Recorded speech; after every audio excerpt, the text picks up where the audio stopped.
I'm Shannon, and this is my dapper friend Ian.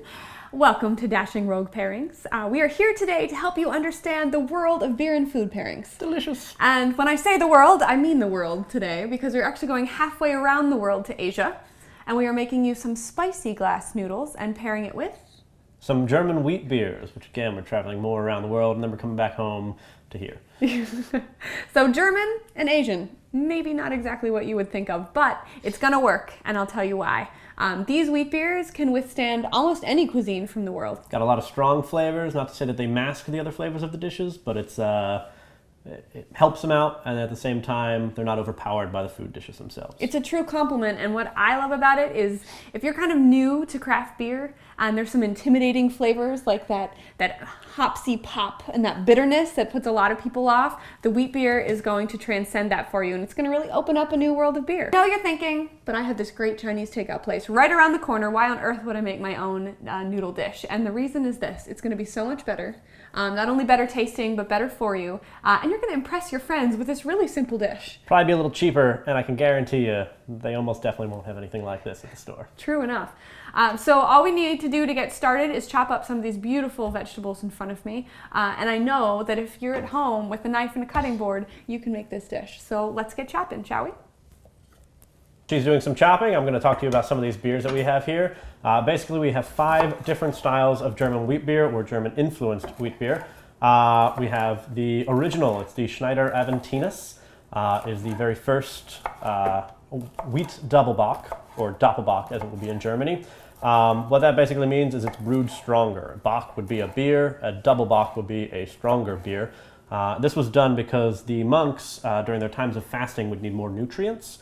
So they brewed a stronger beer for that period of time. I am partial to the Aventinus. I absolutely love it. It was one of my first beer epiphanies, if you will. I'm not really a wheat beer girl overall. I like my hops. I like that little bite and the zip that it gives. But the first time I had Aventinus, I just knew it was meant to be. And the wheat beers are really nice there, especially for pairing with food. They've got a lot of earthy qualities to them, some sweet caramel, stuff like that. And the Belgians, or the Germans rather, were not the only ones that had monks. The Belgians had them as well, and they also brewed a lot of beer. This is the Lef Bruin, or brown beer. Again, it was just a stronger beer for more of a fasting time period. Again, with the brothers and the abbeys and everything, we have the Abbey Double here. This is an American beer, so they weren't actually monks that brewed this style of beer. Well, I guess we don't know. We didn't really call out to California and ask, that's true. Did we? I got to imagine, though. Then we have the Dunkelweizen and the Sam Adams Doppelbock. The Sam Adams Doppelbock was actually rated 94 by Beer Advocate. And then we have the Dunkelweizen, which is another San Jose, yeah. Another Californian beer. Again, the West Coast is a big and I just bought that at my local Trader Joe's, which is amazing to me because here we are telling you about these beers that sound really intimidating and really strong or have this long history. And the truth is, you know, the Lef came from the local supermarket, and so did that Dunkelweiss. And they are fantastic beers that will go with almost anything. I want you to not be afraid of these mushrooms right now. These are actually shiitake mushrooms. They look a little intimidating. They're not your average portobello, but they are Asian, if you weren't aware, and it's just going to add that little something extra, and it didn't cost any more at the grocery store, so it was definitely worthwhile in that way. They also cook down real nice. Once you get them going, they'll shrink a lot, and it'll mostly just instill a lot of flavor into the dish. And I'll tell you what, this is kind of my cheat. There are 2 cheats in this recipe, and this is sort of why I put it together this way. One is the mushroom, and the other is the cilantro. The mushroom is super earthy. When you get it going, like Ian said, when it cooks down, some people can't tell the difference between mushroom and a piece of meat because it really has that texture to it. But that earthiness is what pairs so well with these wheat beers. And so you can sneak these mushrooms in almost anything, and all of a sudden you've got this great pairing.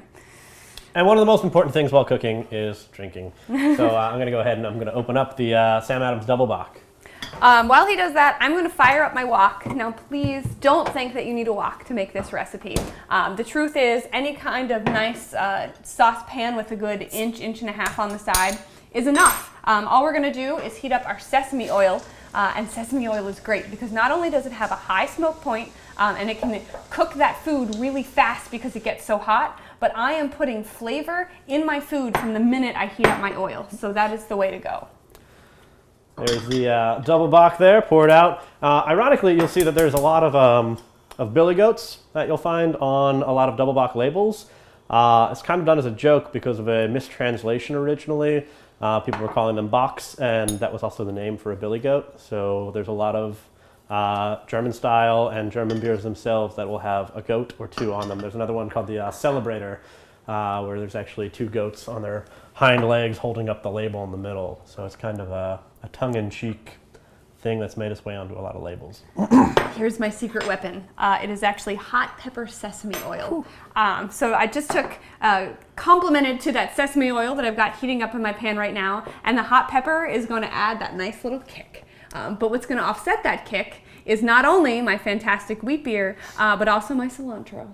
And I know it's not your favorite herb in the world, but the great thing about cilantro is it is universal. And people think, oh, Mexican, think of their guacamole and stuff like that. But cilantro is used in almost anything, and it will cut through the spice of this hot sesame oil and really sort of adds a fresh flavor. So we're actually going to add that at the very end, but I wanted to make sure that you understood where it was coming from in terms of, oh, can I try this? Please do. What do we think? I really enjoy it. It's actually the first time I've had the double bock. Wow. A lot of sweet caramel, get a lot of fruit flavors. All right, so now all we have to do is take all of our chopped ingredients and put them in that nice hot pan. Remember, it doesn't have to be a wok.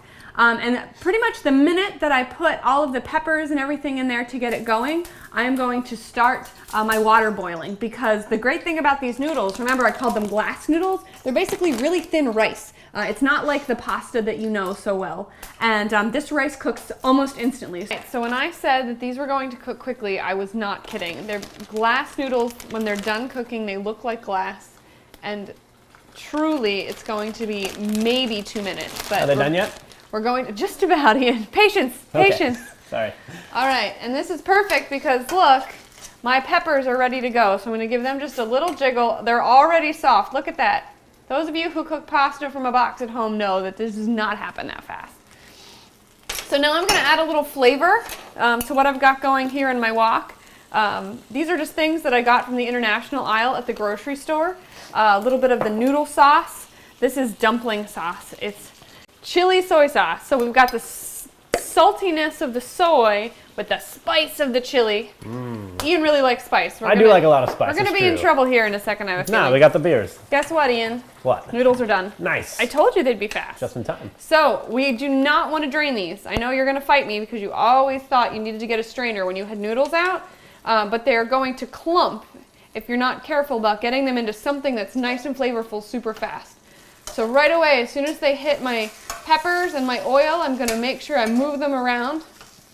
So are these noodles going to take on a lot of the flavor of what they're being cooked in, or what they're being mixed in with right now? I think that even more so than your average wheat pasta or the flour pasta, because the rice just soaks it up almost instantaneously. You saw the color there. It turned right away. Look at that. That's fantastic. And now, smell the spice. One of my secret weapons, if I might say. We used sesame oil when we started, right? So we're also going to tell our guests that these are going to be sesame tasting noodles by sprinkling a little sesame seed right here on the top. Now, if I were really an overachiever, I would have toasted these first, but I assure you, once they're buried in all of these flavors, you're never going to know the difference. So, all right, so one last, there, you can hear that. Super. Oh, look at those red peppers. This is going to be spicy.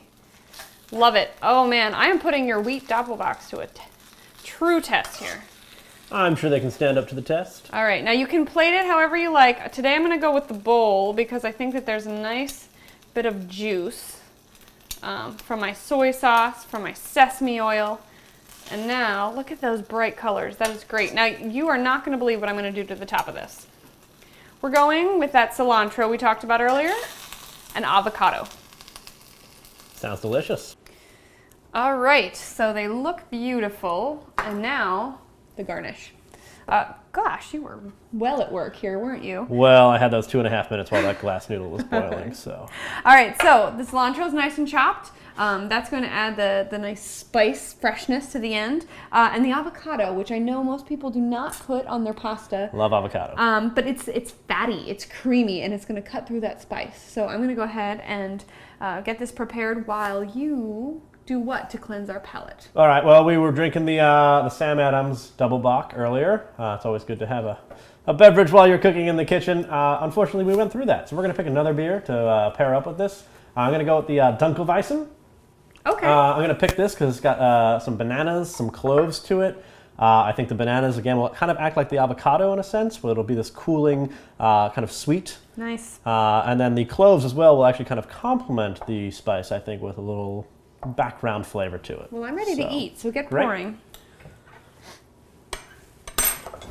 All right, so just a nice little, I don't think there is such a thing as too much cilantro, but some people do. Start with a little bit and add what you need after you take your first bite and find out how spicy it is. So here's the Dunkelweissen. It's a little lighter in color than one would expect. We're going to pair that up a little nicely here. I love this. I have never gotten Chinese takeout with this much color and this much freshness. They all tend to be the same color. That's true. Whatever brown sauce they cook it in. Not to say it's not delicious. All right, well, I brought forks. All right. So I think Shall we, it's time to dig in. Give it a try. Don't forget your beer. Oh, Might need it. I could not agree more. That's Looks true. pretty spicy here. We'll see what happens. And I want to remind everyone that this whole process took maybe 10 minutes. So when I told you you can do this faster than you can call for takeout, I mean it. Notice how I am slowly eating so that I can see your reaction first, how spicy it is. Got a nice spicy start to it there. Definitely get the cilantro out of it. But that's okay. And the avocado is a real nice compliment to it as well. But this will refresh your palate. Here's hoping. Mm-hmm. Hey, you did good. Definitely get the bananas on the nose there. And that's exactly what the first thing I thought of, and I do not think Chinese and bananas. But I must admit that there's just something about the freshness and the crispness of that just... Just like Chinese and avocado. I guess so. Excellent. Well, thank you so much. I am Shannon. I'm Ian. And join us next time on Dashing Rogue Pairings. What are we going to do next time?